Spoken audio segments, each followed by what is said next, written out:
जय हिंद। दोस्तों, आज की इस वीडियो में एक बार फिर से हम Motilal Oswal mid cap fund के ऊपर में चर्चा करेंगे, क्योंकि पिछले दिनों सबसे ज्यादा लेन लाइट में रहने वाला जो फंड है वो है Motilal Oswal mid cap fund. जिस फंड के बारे में सबसे ज्यादा चर्चा होती है खास करके मिड कैप कैटेगरी की, वो है Motilal Oswal mid cap fund. इन्हीं सारी चीजों को देखते हुए बहुत सारे लोगों ने इस फंड में ऑलरेडी इन्वेस्ट करके रखा है और बहुत सारे ऐसे भी लोग हैं जो इन्वेस्ट करने की सोच रहे हैं।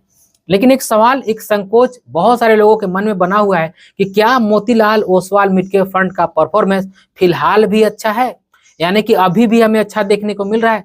क्योंकि पिछले दिनों तो हमें उस फंड का परफॉर्मेंस अच्छा देखने को मिल रहा था, लेकिन बहुत सारे लोगों का कहना यह है कि फिलहाल Motilal Oswal mid cap fund का परफॉर्मेंस हमें ठीक देखने को नहीं मिल रहा है। तो क्या वाकई में Motilal Oswal mid cap fund का परफॉर्मेंस फिलहाल हमें ठीक देखने को नहीं मिल रहा है? आज की इस वीडियो में हम ये जानने की कोशिश करेंगे कि अगर वाकई में Motilal Oswal mid cap fund का परफॉर्मेंस खराब हुआ है या फिर ठीक देखने को नहीं मिल रहा है, तो इसके पीछे आखिर कारण क्या है। तो सबसे पहले, जैसा कि हम वीडियो की शुरुआत में एयूएम साइज चेक करते हैं, तो सबसे पहले हम एयूएम साइज ही चेक करेंगे। तो मैं यहाँ एयूएम पे क्लिक करता हूँ, तो अब आप देख सकते हैं कि फिफ्थ लार्जेस्ट यानी कि मिड कैप कैटेगरी का पांचवा सबसे बड़ा फंड है Motilal Oswal mid cap fund. फिलहाल इसका जो एयूएम साइज हमें देखने को मिल रहा है वो है 23,700 करोड़ रुपए के आसपास का। तो एयूएम साइज भी आप कह सकते हैं कि अच्छा खासा Motilal Oswal mid cap fund का हमें देखने को मिल रहा है। वहीं पे अगर मैं 3 मंथ का एब्सोल्यूट रिटर्न चेक करूं तो हमें इस बात का पता चल जाएगा कि फिलहाल Motilal Oswal mid cap fund का परफॉर्मेंस अच्छा है या फिर नहीं है, क्योंकि ये बहुत ज्यादा पुराना डेटा नहीं है, सिर्फ 3 महीने का डेटा हमें देखने को मिलेगा। तो मैं यहाँ पे क्लिक करता हूँ, तो अब आप देख सकते हैं कि 3 महीने के दौरान सबसे कम गिरने वाले जो फंड है, जिनमें सबसे कम गिरावट हुई है, वो है SBI magnum mid cap fund, और दूसरा है एचडीएफसी अपॉर्चुनिटीज फंड, और तीसरा है क्वांट मिड कैप फंड, जिसके लिए मैंने अभी 2-4 दिन पहले वीडियो भी बनाई थी, और उस वीडियो में आप सभी को मैंने बताया था कि क्वांट मिड कैप फंड का कैसे दिनों दिन परफॉर्मेंस सुधरते जा रहा है और इसके पीछे कारण क्या है, और जो एएमसी ने अनाउंस किया था उसके बारे में आप सभी को मैंने बताया था। तो उसका भी यहाँ पे रिजल्ट साफ साफ दिख रहा है कि अगर मैं 3 मंथ का एब्सोल्यूट रिटर्न चेक करूं तो इसमें ये जो 3 फंड है इनका परफॉर्मेंस बहुत शानदार हमें देखने को मिल रहा है। लेकिन खैर, हमें देखना है Motilal Oswal mid cap fund कहाँ पे रैंक करता है। तो आप यहाँ देख सकते हैं फिलहाल हमें 29 म्यूचुअल फंड की स्कीमों का डेटा दिख रहा है जो कि मिड कैप कैटेगरी के फंड हैं, और इनमें Motilal Oswal mid cap fund 28वें नंबर पर रैंक कर रहा है। यानी कि एक ही ऐसा फंड है जो Motilal Oswal mid cap fund से थोड़ा सा मतलब कह सकते हैं कि ज्यादा खराब रिटर्न दे रहा है, वो है एचएसबीसी मिड कैप फंड।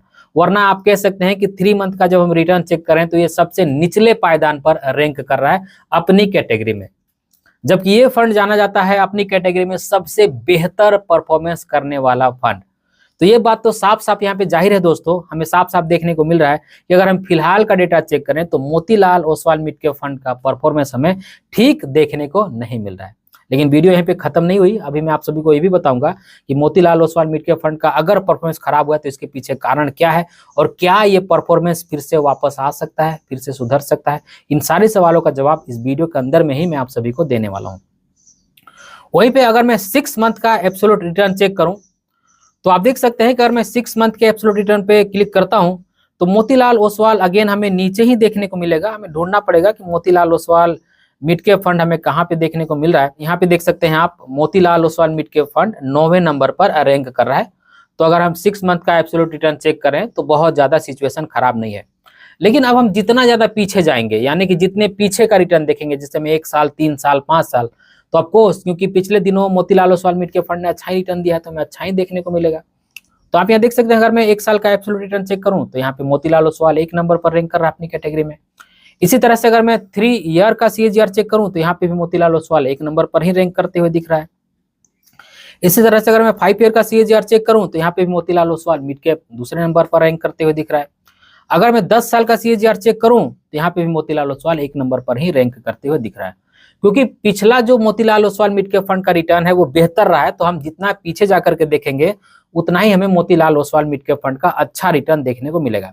लेकिन जैसा कि अभी हमने शुरुआत में देखा कि अगर हम वर्तमान का परफॉर्मेंस चेक करें Motilal Oswal mid cap fund का, तो वो हमें अच्छा देखने को नहीं मिल रहा है। अब हम अल्फा चेक कर लेते हैं। अल्फा से हमें पता चलता है दोस्तों कि अपनी कैटेगरी में अपने इंडेक्स बेंचमार्क के अगेंस्ट में कौन सा वो फंड है जो अपनी इंडेक्स बेंचमार्क से ज्यादा रिटर्न दे सकता है। तो अगर मैं यहाँ पे अल्फा पे क्लिक करूं तो आप देख सकते हैं कि सबसे बेहतर अल्फा फिलहाल Motilal Oswal mid cap fund का ही है, जो कि लगभग 6 के आसपास में है। तो जो भी हम यहाँ पे 29-30 म्यूचुअल फंड की स्कीमें देख रहे हैं, यहाँ पे हमें 29 देखने को मिल रहा है। इनमें से सबसे बेहतर अल्फा यानी कि अपने इंडेक्स बेंचमार्क से सबसे ज्यादा रिटर्न जनरेट कर पाने में अभी भी Motilal Oswal mid cap fund capable है। वहीं पे अगर मैं पी रेशियो की बात करूं दोस्तों, तो अगेन हमने कई वीडियो में देखा है कि P ratio Motilal Oswal mid cap fund का थोड़ा सा ज्यादा हमें देखने को मिलता है। जिन फंड का पी रेशियो सबसे ज्यादा है उस मामले में ये 7वें नंबर पर रैंक कर रहा है। तो नो डाउट इनके पोर्टफोलियो में जो स्टॉक्स हैं वो थोड़े से एक्सपेंसिव हैं, और इसी जो पी रेशियो को जो हमें एक्सपेंसिव देखने को मिलता है, इसी को कहीं ना कहीं रिड्यूस करने के चक्कर में हमें जो फिलहाल का जो परफॉर्मेंस है वो थोड़ा सा डाउन देखने को मिल रहा है। आगे मैं चर्चा करूंगा ऐसा क्यों है। तो अगर मैं पी रेशियो की बात करूं तो इस लिहाज में ये 7वें नंबर पर रैंक करते हुए दिख रहा है। वहीं पे अगर मैं शार्पे रेशियो की बात करूं तो यहाँ पे देख सकते हैं कि सबसे बेहतर शार्पे रेशियो आपको Motilal Oswal mid cap fund का ही देखने को मिलेगा। 29-30 म्यूचुअल फंड की स्कीमों में सबसे बेहतर शार्पे रेशियो आपको Motilal Oswal mid cap fund का देखने को मिल रहा है।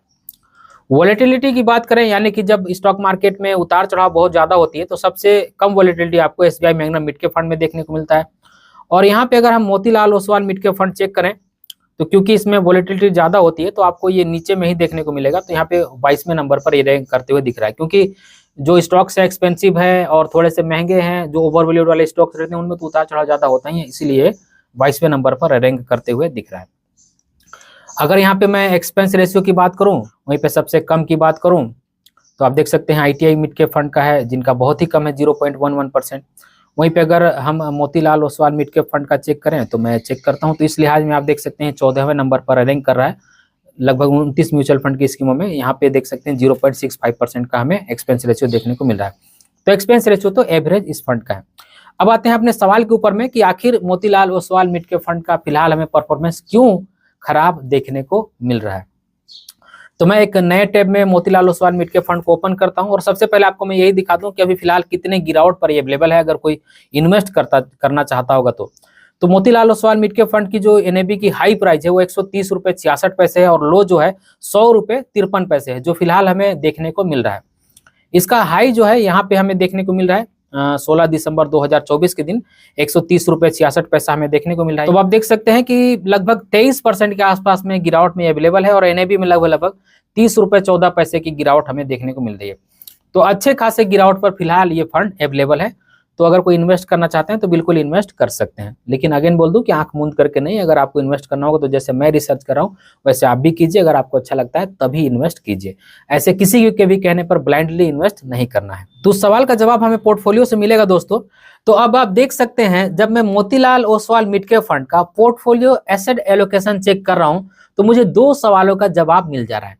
देखिए इनके पास जितना भी एयूएम साइज है उसका सिर्फ और सिर्फ 76.92% ही इक्विटी में इन्वेस्टेड है, और कैश एंड इक्विवेलेंट की बात की जाए तो 28.33% का इनके पास एलोकेशन है, यानी कि कैश में इन्होंने अच्छा खासा पैसा रख रखा है।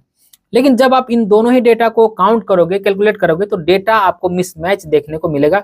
पता नहीं, आई डोंट नो ऐसा क्यों यहाँ पे देखने को मिल रहा है, लेकिन जितना भी मैंने चेक किया है उसमें मैंने यही देखा है कि इनका जो इक्विटी में पैसा है वो लगभग 75% के आसपास में लगा हुआ है और 25% के आसपास में पैसा इनके पास कैश में पड़ा हुआ है। तो पहला जो सवाल है कि Motilal Oswal mid cap fund का जो पी रेशियो है, जिससे हमें ये पता चलता है कि इनके पोर्टफोलियो में थोड़े से एक्सपेंसिव स्टॉक्स हैं, तो इसका एक जवाब मिल रहा है हमें कि उन स्टॉक्स को शायद कम करने की कोशिश की गई है, इसी वजह से इनका जो इक्विटी का एलोकेशन है वो कम हमें देखने को मिल रहा है। और दूसरा और मोस्ट इंपॉर्टेंट सवाल जो कि ज्यादातर लोग पूछ रहे हैं कि फिलहाल हमें Motilal Oswal mid cap fund का परफॉर्मेंस अच्छा देखने को नहीं मिल रहा है, जो कि हमें वीडियो के शुरुआत में डेटा में भी हमने देखा। उसका जवाब ये है कि देखिए अगर हम 100 रुपए इन्वेस्ट करते हैं और उस 100 रुपए में हमें 10% का फायदा होता है तो सीधा सा आंसर है कि हमें 10 रुपए का फायदा होगा। लेकिन अगर हम सिर्फ 75 रुपए इन्वेस्ट करते हैं और उस 75 रुपए पे अगर हमें 10% का मुनाफा होता है तो मुनाफा भी हमारा सिर्फ 7.5 रुपए होगा। तो जब तक हमारा सारा पैसा इन्वेस्टेड नहीं होगा तब तक हम मैक्सिमम रिटर्न जनरेट नहीं कर सकते हैं। तो एक ये भी कारण हो सकता है कि Motilal Oswal mid cap fund का फिलहाल हमें परफॉर्मेंस ठीक देखने को नहीं मिल रहा है। और इससे एक जो फायदा होगा जो मुझे समझ में आ रहा है वो ये है, क्योंकि इनके पास पैसा अच्छा खासा कैश में पड़ा हुआ है, तो जब भी अच्छी अपॉर्चुनिटी मिलेगी उस समय इस पैसे को ये यूटिलाइज करके अपने पोर्टफोलियो पर अच्छा खासा रिटर्न जनरेट कर सकते हैं या फिर अपने पोर्टफोलियो में अच्छे स्टॉक्स का एलोकेशन ले सकते हैं। तो फिलहाल नो डाउट हमें Motilal Oswal mid cap fund में परफॉर्मेंस अच्छा देखने को नहीं मिल रहा है, लेकिन उसके जो कारण है उसको भी मैंने यहाँ पे आप सभी के सामने एक्सप्लेन करने की कोशिश की गई है। इन सारी चीजों को देखते हुए मुझे ऐसा लग रहा है, उम्मीद मैं कर रहा हूँ, गारंटी के साथ कुछ भी कहा नहीं जा सकता यहाँ पे, कि जब भी अपना ये सारा पैसा इन्वेस्ट कर देंगे, स्टॉक मार्केट जब सुधर जाएगा, अच्छा चलने लगेगा, तो Motilal Oswal mid cap fund का भी परफॉर्मेंस अपने पहले की तरह ही होने के चांसेस हैं, ऐसा मुझे लगता है। तो इस वीडियो में बस इतना ही। उम्मीद करता हूं आज की वीडियो आप सभी को अच्छी लगी होगी। अगर आज की वीडियो आप सभी को अच्छी लगी है तो इस वीडियो को एक लाइक जरूर कर दीजिएगा और इसी तरह की वीडियो देखने के लिए चैनल को सब्सक्राइब कर लीजिएगा और इस वीडियो को अपने फ्रेंड और फैमिली के बीच जरूर से शेयर कीजिएगा ताकि वो भी अवेयर हो जाए। इस वीडियो के आखिर में बस मैं आपसे इतना ही कहना चाहता हूँ कि अपना और अपने फैमिली का बहुत ख्याल रखिएगा। मैं मिलूंगा इसी तरह के किसी और वीडियो में, तब तक के लिए बाय।